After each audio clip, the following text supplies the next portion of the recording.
Hey, go-getters. We're here in Costa Rica, and I'm standing here with Chuck Taylor, the man himself. You know the shoes? No, I'm just kidding. But his name is Chuck Taylor, and his lovely wife, Sue. And we, all three of us, on two separate occasions, got robbed at gunpoint.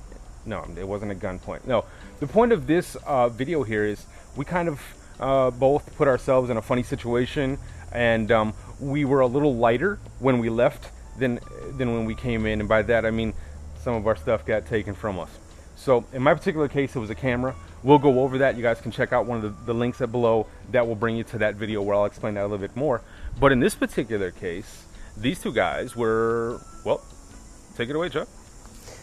We were at a very, very private beach, very secluded, not too many people around, and we turned our back for just a minute, and there was an opportunist, a gentleman waiting in the bushes, and he grabbed our bag, and by the time I put my sandals on, he was long gone. He had it planned, and I'm sure he's done it more than once before. Snatch and grab. So, I mean, just how we would see in the United States, how we would see in certain parts of Canada, I'm sure all over the place. When we visited Singapore, you know, there's stories and stuff. So that wind might be on the mic, but just so you know, that's a beautiful breeze. But the point of the story that we want to share with you is we're taking responsibility for what happened. And by that, I mean, in my particular case, I believe with the camera, I just didn't keep a close enough eye on it. And you know, opportunity is what opportunity is. We are in Central America, and in Central America, a camera that cost us $500 is worth $1,500 or $2,000 for them. So this is a big deal, or at least the equivalent, not exactly, but the equivalent in what would be their life. People here on average make like $20 a week or something like this. So understand, to them, that's a big deal. And there are people that might have been trying to feed their kids. I don't know. They might have just been trying to get some money for drugs. Hey, who knows? But the point of what we're getting at is I didn't keep a close enough eye. And how far was you guys' stuff from you? It wasn't that far. It was probably, what, maybe 10 or 12 feet from us, hanging on a branch. So not very far. But there is a little key aspect here. And the key aspect is they were in the water. Nope. We were on the towel. Yeah, and I heard some rustling in the bushes, but we're just naive and didn't think anybody was coming. How far was your stuff from the bush line? Well, the tree was probably about where that tree is to where we are, and I looked up and I said, "Chuck, there's somebody at our stuff." And it was already too late by that. And he was grabbing it and going. But the real thing is that people need to know is that if you go to the beach, and it should be any beach, you only take what you need for the beach. And like my cow background, yeah. My brother said to me, he said, "Don't take anything to the beach that you don't mind losing," is basically.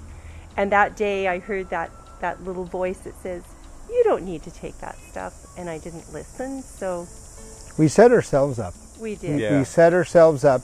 We didn't help the cause, so anybody that's out there, tourist, take what you need, leave the rest at home. And really take that to heart, because when they first came back and we first heard news of what happened, they felt initially victimized. Like you feel just, you can't even wash this off. Like I was violated. I was violated. That's the word. It was not good. That's terrible.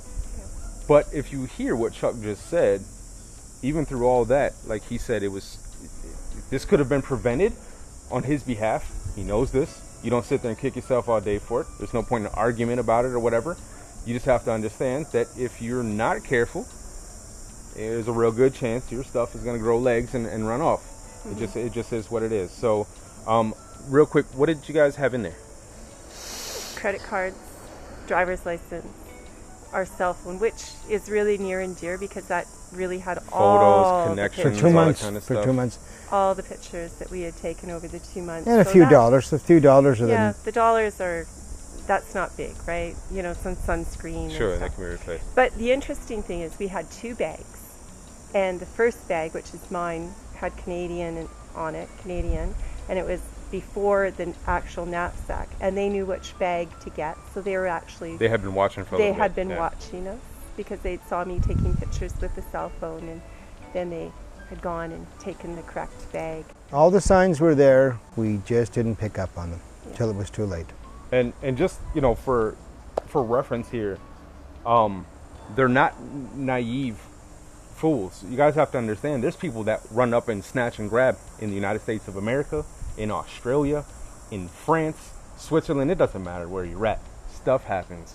You have to be on guard and protect yourself and your belongings. Unfortunately, that sucks because they were on a private beach. We thought nobody was there. But unfortunately, just one person at least. And that's all it takes. Yeah. So hopefully you guys can kind of, you know, learn something from this. Or if you're planning on coming to Costa Rica, Nicaragua, Panama, anywhere in this area, just you know, talk to the locals and find out where the safe areas are. Sure, that's a because key, yeah. we did not find out until later that beach was a common dangerous. place for it, yeah. Commonplace for and that she was to livid happen. about it. And I said, nobody told me. Last to know. Yeah, we were the last to know on this. So that to me is really, is really important. Find out from the locals, and they know, and they'll tell you, no, don't go to that beach, or, And it's not hard, guys. It's just opening doors of communication. You can be at a little store or something. You could be at a bar, whatever you patronize, not a problem. Taxi Ask drivers. them. Yeah. Hey, listen, we're thinking about going over here. What's the... No. Then you stay away. That's it. If they're like, oh, it's beautiful, well then fantastic. But still take your common sense and kick it up a couple levels and utilize that area. Stuff that you would think was common sense in the States or in North America or like I said, Australia or anywhere of the big countries that we're used to seeing, take that normal common sense and just elevate it a touch. That's where you need to be in a place like this. So you guys got any comments or anything? Enjoy Costa Rica, just don't let your guard down. It's a beautiful place. It is beautiful really place. beautiful. Matter of fact, you guys saw a real cool waterfall today, right? Cortez waterfall. Waterfalls and stuff. Fantastic. Absolutely. So guys, go ahead. And Go the ahead. people are wonderful. The majority of the people here are wonderful. Fantastic, And we've hospitable. met many that were very sad that this happened to us. Because Sure. they know that is not the way to treat tourists. However, it does happen, so yeah. Just, keep I don't want to say keep your guard up because that kind of seems like almost like you have to be on the defensive. You don't necessarily need to be on the defensive or offensive. All you have to do is take precautionary measures. That's really what it is. Really. You don't have to go around looking at everybody like they're going to steal your stuff, and you don't have to like lock it up in a safe and stuff.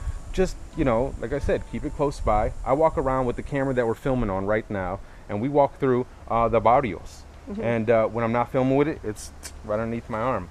You're going to have to run up and take it from me. But it's that way in any country, guys. It's not Costa Rica. Costa Rica, pura vida. It's beautiful. Trust when we tell you that. So on that note, guys, remember, like I said, always keep your faith. Keep positive. If you feel like you're in a position and you're looking for somewhere to go, hey, Costa Rica is a real cool place to maybe start off. Then hit Switzerland or Bali, I don't know. But get out of that mind frame that you have to be in this locked position in your cubicle and you have to do this every day. Even if you want to have a home base like these two, they're here for how long? Almost 3 months. How beautiful is that, guys? And next year longer. When's the last time you took 3 months off and went to a tropical paradise? Let's go. So, like Chuck said, remember, guys, if you're a watcher, you stay on the sidelines and all you do is observe. And if you're cool with that, hey, we're happy for you. But if you don't want to just sit there, you don't have to. Remember, don't be a watcher. Get up, get out, and let's go. Go. Costa Rica, guys.